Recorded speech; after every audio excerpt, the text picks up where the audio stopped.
Hello friends, welcome to all of you. मैं प्रशांत चौबे आप सभी का स्वागत करता हूं जीएस बाय प्रशांत में। उम्मीद करता हूं आप सभी अच्छे होंगे। तो फिर आज एक हम नए टॉपिक के साथ आए हैं। जम्मू कश्मीर के अधिवास के नए नियम क्या है। हाल ही में केंद्र सरकार ने जो जम्मू कश्मीर के संबंध में कुछ नए नियम हैं, जैसे कि वहाँ पर कौन वहाँ का स्थायी निवासी होगा, उसके संबंध में कुछ नए रूल्स लेके आई है। उसको हम कवर करेंगे कि वो नए रूल्स क्या हैं, और सबसे पहले देखेंगे कि बेसिक फैक्ट्स क्या हैं जम्मू कश्मीर के संबंध में, और फिर उसके बाद थोड़े से प्रीवियस हिस्ट्री, और फिर जानेंगे कि जो नए रूल आए हैं उसका क्या इम्पैक्ट है और किस रूल के जरिए आप वहाँ की सिटीजनशिप पा सकते हैं, वहाँ का स्थायी निवासी हो सकते हैं। तो हाल ही में आपने देखा होगा कि आर्टिकल 370 हटने के बाद जो है जम्मू कश्मीर और लद्दाख को अलग अलग यूनियन टेरिटरी के रूप में बांटा गया। तो ये चीज़ें थी जम्मू कश्मीर के मैप से जुड़ी हुई। अब थोड़ा सा देख लेते हैं कि न्यूज़ आर्टिकल्स क्या कह रहे हैं। तो अमित शाह ने किया जम्मू कश्मीर में नए डोमिसाइल नियम का ऐलान। अब 15 साल तक रहने वाले ही कहलाएगा वहाँ का निवासी। तो ये 1 तारीख की ये न्यूज़ है हिंदुस्तान की, उसमें ये था। और भी न्यूज़पेपर हैं और उनके आर्टिकल को हमको देखना है कि वो क्या कह रहे हैं। तो द हिंदू में भी है कि union ministry modifies Jammu Kashmir domicile order. ठीक, ये चीज़ है। इंडियन एक्सप्रेस को अगर देखें तो centre defines new domicile rule for Jammu and Kashmir. तो वो रूल क्या है, तो उसको हम कवर करते हैं। और सबसे पहले जानते हैं कि जो पुराने नियम हुआ करते थे वो क्या थे। तो आप जानते हैं कि आर्टिकल 370 के बारे में, और आप 35A के बारे में भी जानते हैं। तो अगर हम 370 की बात करें, अनुच्छेद 370 की बात करें, कई लोग धारा बोलते हैं जो कि गलत होता है। कहीं भी संविधान में आपको धारा शब्द का उल्लेख नहीं मिलता है। संविधान में हमेशा अनुच्छेद होते हैं, धारा कानून की भाषा होती है।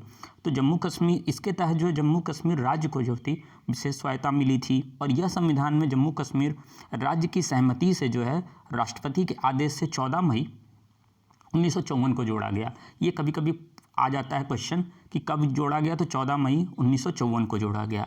अब बात कर लेते हैं 35A के बारे में। ठीक, 35A जो था वह जम्मू कश्मीर के लिए कौन वहाँ का स्थायी नागरिक होगा, वह जो था उसके लिए वो था। और यह भी जो था 14 मई 1954 को यह भी लाया गया। इसमें कहा गया कि जो लोग 14 मई 1954 के पहले आकर वहाँ बस गए हैं, ठीक है, वही वहाँ के निवासी होंगे, वही वहाँ की जो है नौकरियों में अचल संपत्ति के लिए आवेदन के पात्र होंगे।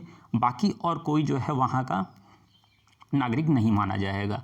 ठीक, अब आ जाते हैं सबसे महत्वपूर्ण टॉपिक पे कि चर्चा में जो इस समय था आपका जम्मू कश्मीर पुनर्गठन आदेश 2020 की धारा 3A क्या है। ठीक है, अब अनुच्छेद 370 और 35 के बाद जो है जैसे ही हटा, तो केंद्र सरकार ने बदले में जम्मू कश्मीर नागरिक होने के कौन कौन से प्रावधान हैं वह जो है आपके समक्ष रखी है अनुच्छेद 3A के तहत। ठीक है, जो वहाँ की रूल है। अब जम्मू कश्मीर केंद्र शासित प्रदेश में, यानी जम्मू कश्मीर जो है, क्योंकि अब केंद्र शासित प्रदेश के रूप में जाना जा रहा है, जो वहाँ पर 15 साल से रह रहा हो, ठीक है, या तो वहाँ रह के 7 साल की पढ़ाई किया हो, ठीक है, किसी भी शैक्षणिक संस्थान से 10वीं या 12वीं की परीक्षा जो है अगर वहाँ पर रह के उसने पास की है, तो वह भी जम्मू कश्मीर का नागरिक माना जाएगा। अब जो था यह आदेश जो था केंद्र सरकार जो है अपने गजट के नोटिफिकेशन के जरिए जम्मू कश्मीर पुनर्गठन आयोग माफ कीजिएगा आदेश 2020 अनुच्छेद 3A के तहत राज्य के अधिवासियों को पुनः परिभाषित कर दिया। ठीक है, ये इनके नोटिफिकेशन में है।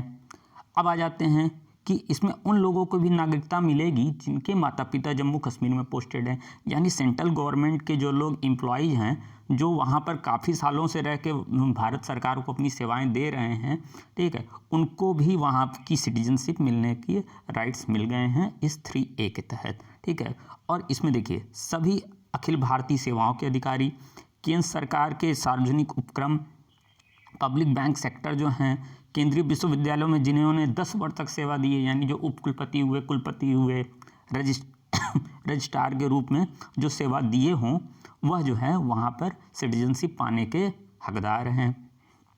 अब आ जाते हैं, अगर इसके मुख्य तथ्यों की बात करें तो इस तथ्य के माध्यम से केंद्र सरकार ने जम्मू कश्मीर नागरिकों को, यानी जो वहाँ के नागरिकों को विशेष प्रावधान मिलते थे जो पहले वाले, ठीक है, उनको निरस्त कर दिया। ठीक है, अब तक जो था पूर्ववर्ती जम्मू कश्मीर राज्य में 29 कानूनों को पहले ही निरस्त किया जा चुका है।